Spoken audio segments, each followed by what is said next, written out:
Hi hello friends, welcome to master kitchen channel. ನಾನಿವತ್ತು Champakali sweets ಮಾಡೋದನ್ನ ಹೇಳ್ಕೊಡ್ತಾ ಇದ್ದೀನಿ. 1 ಲೀಟರ್ ಹಾಲನ್ನ ಕಾಯಿಸ್ತಾ ಇದ್ದೀನಿ.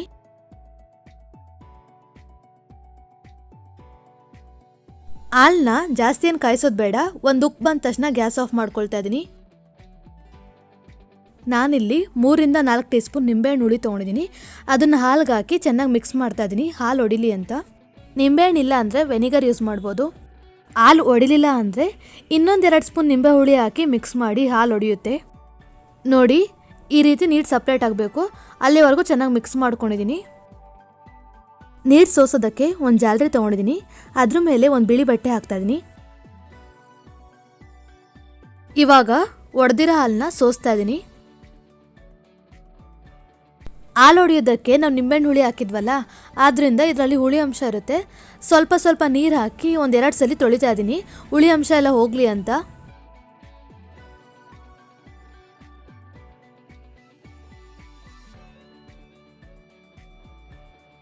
ಈ ರೀತಿ 1-2 ಸಲ ತೊಳೆಯೋದ್ರಿಂದ ನೀರಲ್ಲಿ ಹುಳಿ ಅಂಶ ಎಲ್ಲ ಹೋಗುತ್ತೆ.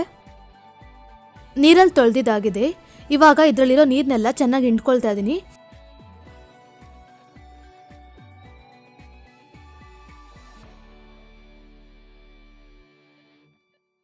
ನೀರೆಲ್ಲ ಚೆನ್ನಾಗಿ ಸೋರ್ಲಿ ಅಂತ ಒಂದು ವೇಟ್ ಇರೋ ಕುಟಾಣಿನ ಇಡ್ತಾ ಇದ್ದೀನಿ.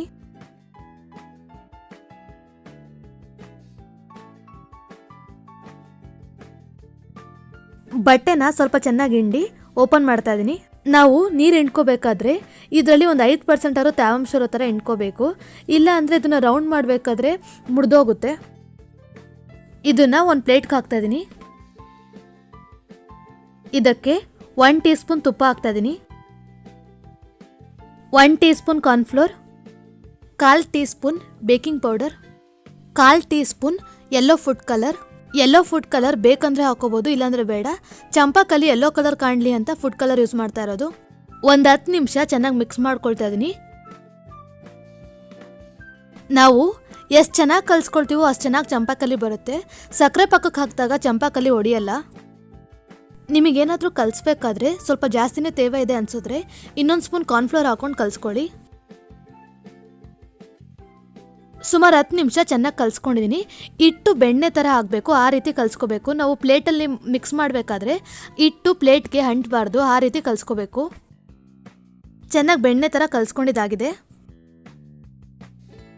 ಇವಾಗ ಇದನ್ನು ಸ್ವಲ್ಪ ಸ್ವಲ್ಪನೇ ಭಾಗ ಮಾಡಿಕೊಂಡು ರೌಂಡ್ ಮಾಡ್ಕೊಳ್ತಾ ಇದ್ದೀನಿ.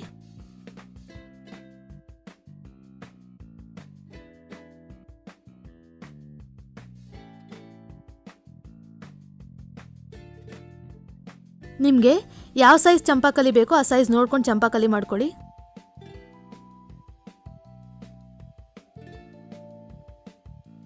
ಈ ರೀತಿ ಚಂಪಾಕಲಿನ ರೌಂಡ್ ಮಾಡ್ಕೊಳ್ತಾ ಇದ್ದೀನಿ.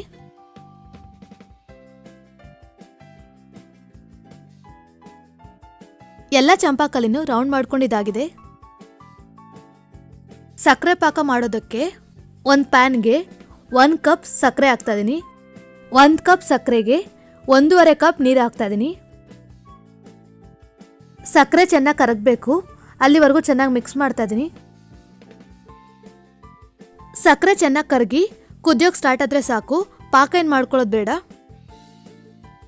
ಗ್ಯಾಸ್ನ ಜಾಸ್ತಿ ಉರಿಲೇ ಇಟ್ಕೊಂಡು ಒಂದೊಂದೇ ಚಂಪಾಕಲಿನ ಹಾಕ್ತಾ ಇದ್ದೀನಿ.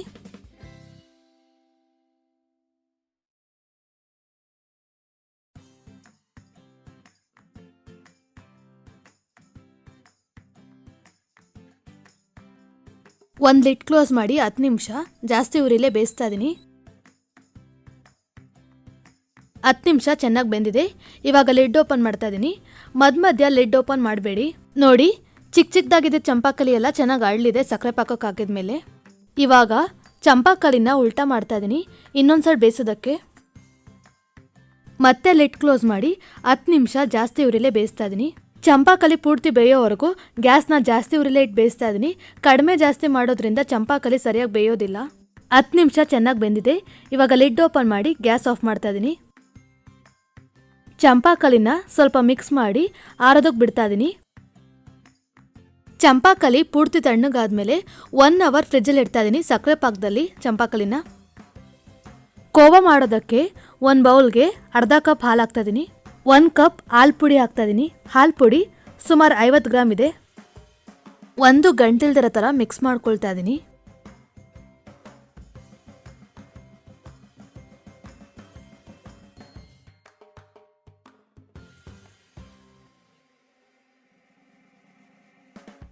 ಚೆನ್ನಾಗಿ ಮಿಕ್ಸ್ ಮಾಡ್ಕೊಂಡಿದ್ದಾಗಿದೆ. ಇವಾಗ ಒಂದು ಪ್ಯಾನ್ ಬಿಸಿ ಇಟ್ಟು ಅದಕ್ಕೆ 2 ಟೀ ಸ್ಪೂನ್ ತುಪ್ಪ ಹಾಕ್ತಾ ಇದ್ದೀನಿ. ಇವಾಗ ಮಿಕ್ಸ್ ಮಾಡಿ ಇಟ್ಕೊಂಡಿರೋ ಹಾಲು ಪುಡಿ ಹಾಕ್ತಾ ಇದ್ದೀನಿ. ಇದಕ್ಕೆ 1 ಟೀ ಸ್ಪೂನ್ ಸಕ್ಕರೆ ಹಾಕ್ತಾ ಇದ್ದೀನಿ.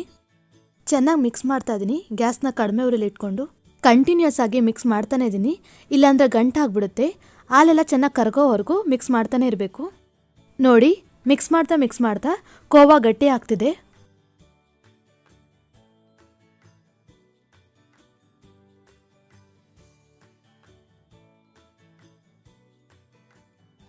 ನೋಡಿ, ಗಟ್ಟಿ ಆಗ್ತಾ ಪ್ಯಾನ್ಗೆ ಅಂಟ್ಕೊಳ್ತಿಲ್ಲ. ಈ ರೀತಿ ಪ್ಯಾನ್ಗೆ ಅಂಟ್ಕೊಳ್ಳಿಲ್ಲ ಅಂದರೆ ಆಗಿದೆ ಅಂತ. ಸುಮಾರು 7ರಿಂದ 8 ನಿಮಿಷ ಮಿಕ್ಸ್ ಮಾಡ್ಕೊಂಡಿದ್ದೀನಿ. ಇವಾಗ ಗ್ಯಾಸ್ ಆಫ್ ಮಾಡಿ ಒಂದು ಪ್ಲೇಟ್ಗೆ ಹಾಕೊಳ್ತಾ ಇದ್ದೀನಿ. ಒಂದು 5 ನಿಮಿಷ ತಣ್ಣಗಾಗೋದಕ್ಕೆ ಬಿಟ್ಟು ಆಮೇಲೆ ಸ್ವಲ್ಪ ಮಿಕ್ಸ್ ಮಾಡ್ಕೊಳ್ತಾ ಇದ್ದೀನಿ. ಇದನ್ನು ಚಿಕ್ಕದಾಗಿ ರೋಲ್ ಮಾಡ್ಕೊಳ್ತಾ ಇದ್ದೀನಿ ಚಂಪಾಕಲಿ ಮಧ್ಯೆ ಇಡೋದಕ್ಕೆ.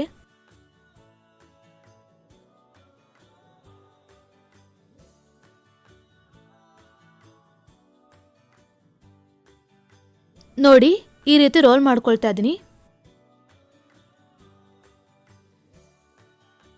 ಎಲ್ಲ ಕೋವಾನು ರೋಲ್ ಮಾಡ್ಕೊಂಡಿದ್ದಾಗಿದೆ. ನೋಡಿ, 1 ಅವರ್ ಫ್ರಿಜ್ಜಲ್ಲಿ ಇಟ್ಕೊಂಡಿರೋ ಚಂಪಾಕಲಿನ ಫ್ರಿಜ್ ಇಲ್ಲ ಅಂದರೆ ಈಚೆ ಕೂಡ ಇಡ್ಬೋದು. ಚಂಪಾಕಲಿ ಮಧ್ಯದಲ್ಲಿ ಕೋವಾ ಇಡೋದಕ್ಕೆ ಚಂಪಾಕಲಿನ ಸಕ್ಕರೆ ಪಾಕದಿಂದ ತೆಗಿತಾ ಇದ್ದೀನಿ.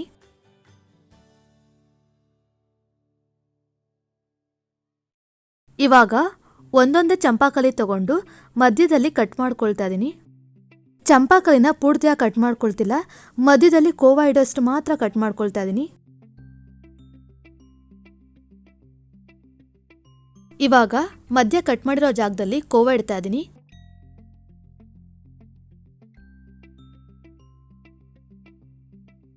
ಕೋವಾನ ಸ್ವಲ್ಪ ಲೈಟಾಗಿ ಪ್ರೆಸ್ ಮಾಡ್ತಾ ಇದ್ದೀನಿ. ಜಾಸ್ತಿ ಪ್ರೆಸ್ ಮಾಡೋದು ಬೇಡ, ಇಲ್ಲಾಂದರೆ ಚಂಪಾಕಲಿ 2 ಭಾಗ ಆಗಿಬಿಡುತ್ತೆ.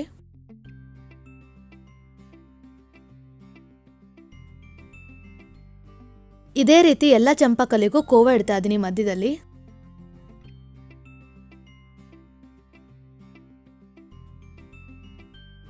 ನೀವು ಒಂದ್ಸಲ ಈ ರೀತಿ ಚಂಪಾಕಲಿ ಮಾಡಿಕೊಂಡ್ರೆ ಮತ್ತೆ ಈ ರೀತಿ ಚಂಪಾಕಲಿ ಮಾಡ್ಕೊಳ್ತಾನೆ ಇರ್ತೀರಾ. ಅಷ್ಟು ಚೆನ್ನಾಗಿ ಬರುತ್ತೆ ಚಂಪಾಕಲಿ.